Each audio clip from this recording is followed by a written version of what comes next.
Let's head to Brisbane now and bring in the LNP Senator for Queensland and Assistant Minister for Women, Amanda Stoker. Thanks for joining us, Amanda. Good to talk to you again.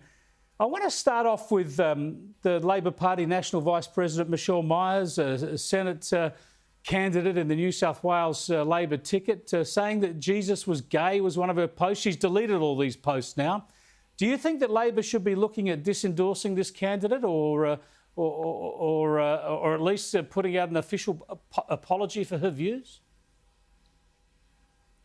At the very least, I think they should be applying the same standards to their own candidates as they have been so intent upon forcing upon others, including Catherine Deves.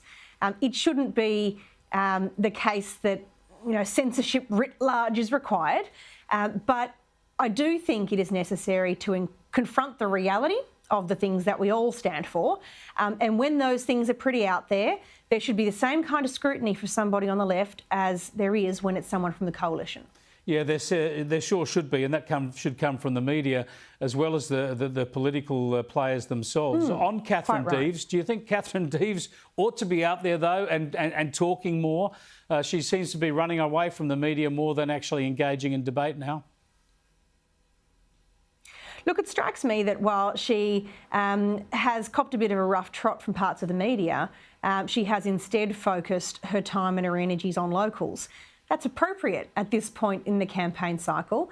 She should be engaging with local people, and if that's at the expense of the national media, well, that is a completely legitimate call. But let's get back to the reasons why she's copped so much grief in the first place. The position she has held, for which she fundamentally has copped all of this scrutiny and sometimes abuse, is the idea that women's sport should be for biological women. And the idea that that is a controversial proposition in this day and age is something that itself should trouble. It is not necessary in order to be compassionate and caring towards people who struggle with their gender that we abandon conceptions of biology and common sense. And it's not necessary that we send our girls and our women onto the field for contact sport against people of wildly different muscle density and bone density in order to get broken arms and to have, unfair play. The principle she stands for isn't unreasonable. The only thing that's unreasonable, I think, is the lack of balance with which that kind of treatment is applied to the left. Yeah, I agree, but I'd like to talk to Catherine about this stuff sometime soon. Let's hope we can catch up with her later in the week. I want to go to Anthony Albanese's policy speech. Well, it's not really a policy speech, was it? It was a campaign launch yesterday. Now, you're Assistant Minister for Industrial Relations and for Women. He announced a policy to get rid of the gender pay gap, he says. Now, my understanding is that, of course, it's illegal in this country to pay a woman a lower wage for the same job. I mean, that's been a matter of law for a long while. He says he'll put the gender pay gap into the legislation for the Fair Work Act. Is there a job to be done here, and will his change help do it? Look, you're spot on, Chris. It has been illegal for a long time to pay people of a different sex a different amount for doing the same work. And for all of the big talk you might get from Labor on the gender pay gap, the numbers tell a very different story. When Labor left office, the gender pay gap was at 17.4%. It's now at 13.8% under us, and that is near a record low level. But what he's really saying here is something, I think quite troubling. He intends to empower the bureaucrats of the Fair Work Commission to consider this matter in the way that it goes about doing its duties. So hire a whole bunch more bureaucrats, give them a whole bunch more criteria to apply and impose and scrutinise every workplace. The reality is that the situation for women under this government has improved beyond all measure. We have the highest women's workforce participation that we have ever seen in our history under this government. It reached that moment at February this year.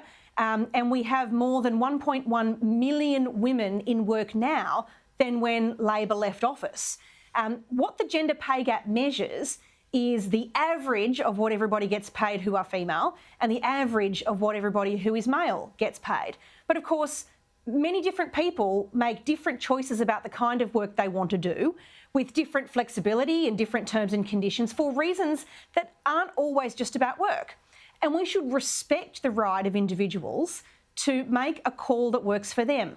Sometimes that will mean a woman wants to lean hard into a high-paying career path, and other times that will mean taking a season where children take priority and prioritising flexibility or the ability to choose hours that work for them over simply just getting the top rate of pay.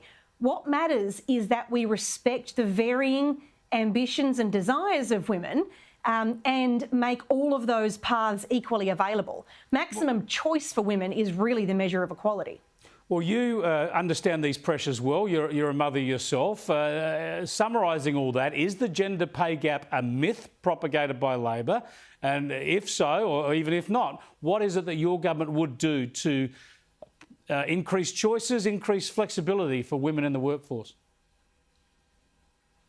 It's not a myth in the sense that mathematically you can measure the average wage that all the women get and you can measure all the average wages of the men and compare them. But it's often misunderstood. People treat that as the measure of, are people being paid the same amount for doing the same work? So it's more of a misunderstanding than a myth. But the reality is that this government has done a lot to make being in work easier for women. And the very fact that the gender pay gap has gone down so much under this government is proof that our policies are working. The gender pay gap will never come to zero because there is a biological difference between men and women. And women will need in their lives to take, if they want to have a family, a period of time that they divert to family. That's not a bad thing. That is actually one of the great joys of life. What's important is that that's a real choice available. We are supporting women more than we ever have at any point in this country's history with affordable childcare, particularly making it much more affordable for families with their second and third child. And we've implemented that in a no paperwork kind of way. We've lifted the annual cap on the childcare subsidy so that people don't get halfway through the year and find that suddenly their childcare bill pops up. And we've made it possible for more and more people to access the kind of vet education that means we have enough people working in this field and enough places for people to be able to access childcare. There's actually a lot going on in this space, and that's part of the reason women's economic participation has reached record levels. It's part of the reason the gender pay gap has been on a consistent downward trend under this government. You can expect those policies to keep working if the Morrison government is re-elected. Senator, thanks so much for joining us. Thank you so much, Chris. Lovely to be with you. Senator Amanda Stoker there. You can vote for her. The LNP Senate ticket in Queensland come May the 21st. Anthony Albanese says another note off to the Fair Work Commission. He's going to increase the pay for women. Don't know whether it's that simple.